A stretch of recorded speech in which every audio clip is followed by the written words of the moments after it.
Listen, we all know meditation is so beneficial, right? But why aren't we doing it? How come is it we get so bored during our practice or we feel like it's a waste of time, it's ineffective, or we don't even have the time to do it? The reason, I'll tell you, is that meditation has become colonized, where we're told we must meditate in a very specific, rigid way. Doing so, we're not actually taking into account our own needs, our own interests, our own desires. So we check out and it's ineffective. So in this video, what I'm going to do is I'm going to highlight three key components that are found in every meditation practice and give you strategies that you can use to create a practice that's interesting for you. Something that's actually going to be effective in your own healing journey and doesn't take you hours and hours of time. Stick around to the very end, and I will show you a practice that I have created to help me with forgiveness, which in this time has been necessary. Water, earth, fire, air. Welcome to this episode of Healing Kung Fu. My name is DeVante Love. I am the queer avatar, and today we're talking about how to create a meditation practice that is actually going to be healing, effective, and entertaining for you. So as I said before, meditation has been colonized. I know you've been to those studios that tell you you must sit in this particular way, or you must do this mantra, or breathe in this specific way. And although those things do have their place, that's not the only way to go about a meditation practice. And when we feel like we must meditate in this very specific way all the time, it's kind of replicating what our society tells us how we need to dress a certain way, we need to look a certain way, we need to walk a certain way, or talk a certain way, right? So it's actually not congruent with what we need at times. So what I'm going to do is talk about three different characteristics that are found in meditation practices and give you a ton of examples so you can create a practice that's fun for you, that's engaging. And doing this practice enough, more and more and more, you can expand out into other kinds of meditation, and it'll be easier for you to actually engage in other people's practices. So let's start with the first characteristic, the body. Body, yada, yada, yada, yada, yada. Okay. So our bodies are always moving, they're always go, go, go, go, go. So when we come into a meditation practice, the purpose is to settle the body. Find a position that works for you and hold that position, right? So a lot of the times you see a lotus position. Lotus position is when your legs are crossed, crisscross applesauce. Hey, shout out to elementary school. Lotus position is one great position because you're rooted into the ground. If you think of the mythology of the lotus flower, the bottom roots go all the way deep down through the mud, through the muck, and that's how it grows, right? So think about yourself as like a lotus flower. You get to sink deep down into the heaviness, the difficult moments, but you can still bloom upward like a flower. So if that image stands out to you, then maybe a lotus position is a good one for you. You can also be standing, you can be seated, you can be lying down, all these different kinds of positions, right? Sometimes if I'm working on a meditation related to empowerment, I want to find a posture that makes me feel powerful, right? And hold on to that particular posture. So a lot of it also is the mythology and the story that you tell yourself with this particular body posture that you're holding. Maybe this posture is a representative or metaphoric for being open, for being receptive, and you're trying to practice being receptive to what life has to you. So you choose this particular thing because this has meaning for you. Maybe this is a position you hold often when people are giving you something. So as you hold this position in your meditation, it calls forth those memories of people giving things to you, right? So find some sort of body position that works for you and settle in it. Stay in that position and remind yourself of the mythology or story that you have created with that position. So, body, check. Number 2, breath. The purpose here is to change your breath. So notice how you're breathing right now. Okay? So, if you're going into meditation practice, don't breathe that way. Change your breath. And there's so many different ways that you can change your breath, right? So, people talk about like a ujjayi breath or a breath of fire. A very typical way of breathing in meditation is to do like a counted inhale for a certain number, hold for a certain number, exhale for a certain number, have an empty breath for a certain number. You can do like a double inhale, a kind of thing, and then a long exhale. And so when you change your breath like that, what you're doing is you're allowing your breathing pattern to shift out of its normal frequency, the way it typically is. A deeper breath allows you to activate the vagus nerve, which allows you for real deep, nice relaxation. Also, changing the breath immediately causes you to recognize how this moment in time is different. You're creating an anchor in time and space by saying, I breathe this way 23 hours and 30 minutes throughout the day. For this 30 minutes, I'm going to breathe a little bit differently. And that shifts your entire body, your mind, and your spirit. Like, okay, we're focused on something else because we're breathing differently. Our breath is our life. So when we change the way that we breathe, we're allowing a different kind of life experience to come into us. One of my favorite kinds of breathing, I call it elemental breathing. So I take really deep breaths, and for each breath, I imagine myself breathing in a different element. So now I'm going to breathe in fire. And I'm just imagining the fire go all the way down through my body. I feel it percolating out throughout my skin. Exhale that out. And the next breath is going to be a water breath, and then earth and air. So that's one thing that I like to do, because also I have a really strong connection with the elements. As a monk, we work very closely with the elements. And so for me, elemental breathing is a great way to mark this time and space as my meditation practice time. So that's number 2. Number 3, the mind. Ooh, the mind. Okay.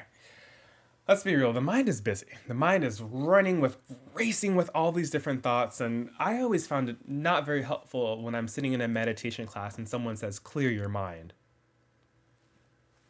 The second someone tells me to clear my mind, my mind races to all these different things, right? It's like doing the opposite, So I don't find it very helpful when people say clear the mind, right? I like to say give the mind something to do, give the mind a task, and then the mind will be busy on that task.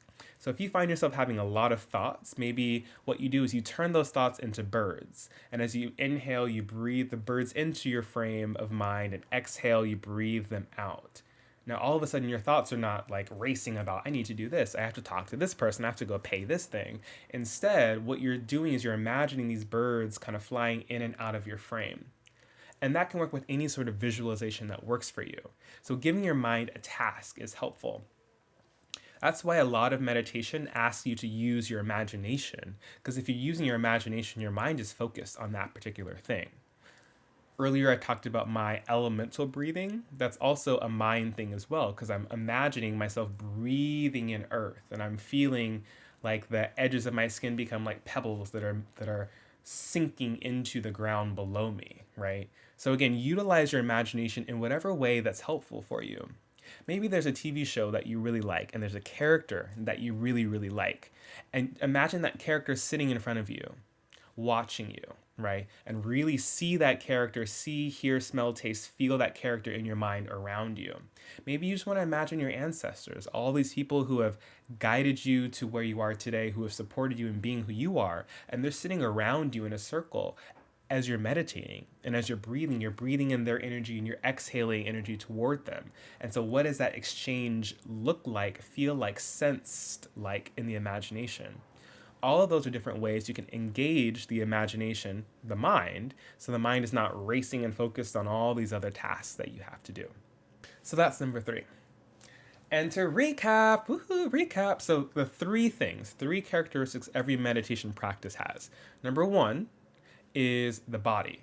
Body, yada, yada. So you settle the body in a specific way. Find a posture or something that has meaning or story for you. Hold on to that posture. If you're doing a movement meditation, you're still holding different shapes and you're moving through different shapes. The second is the breath. Keeping in mind, what is your breath doing naturally? And how can you shift the breath to add emphasis to this particular moment? There's a whole different list of different ways that you can breathe, and I'll provide that list in another video at a different time. The third thing to do is to give your mind a task. Direct the mind.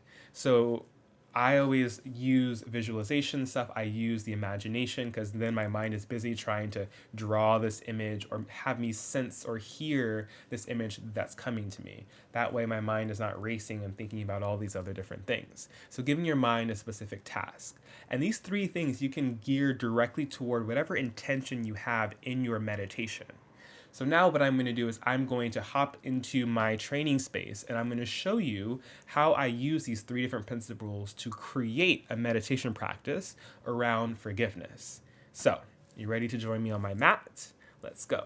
Ready? 3, 2, 1. Pa-da! So here we are, getting ready for this meditation about forgiveness. And so right now I'm preparing the body. Remember, the body is first.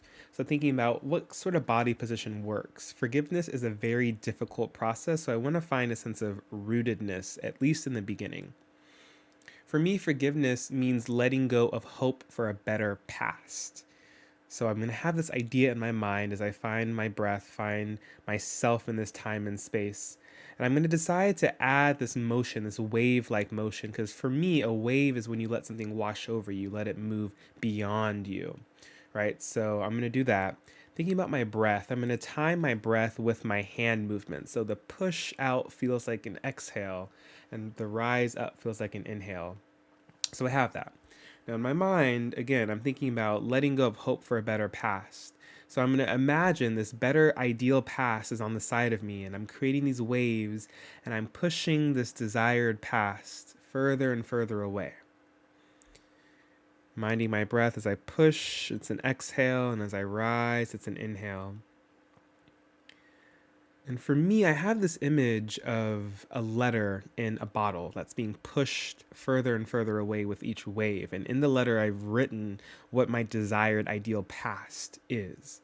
And each wave I create is a way of me acknowledging that I'm pushing that away. I'm giving up hope for that better past, and I'm allowing myself to embrace the reality of the present moment. Again, this is a meditation about forgiveness. So each push is an opportunity to separate myself from the desired, hopeful past that didn't come to fruition. Switch over to the other side because I like symmetry, so I'm going to push to this side as well.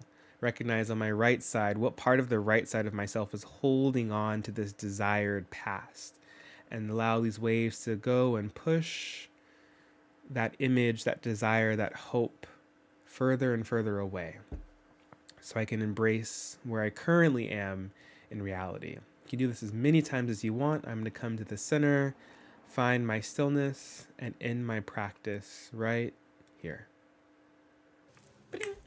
How was that for you? Let me know in the comments how that felt for you. Like and subscribe to continue being connected to this universe of information that I'll be providing through Healing Kung Fu. If you're interested in doing specific guided practices with me, I will have trainings every other week on the weekends, and I have programs that come up every now and then. Everything will be on my website below. And that is it. Enjoy practicing and be consistent about trying your meditation practice. Try and find something that works for you and keep at it. Keep at it, keep at it, keep at it. Because I believe there is a warrior in you that is ready to thrive and ready to create something impactful and meaningful for yourself and for the world. Thank you.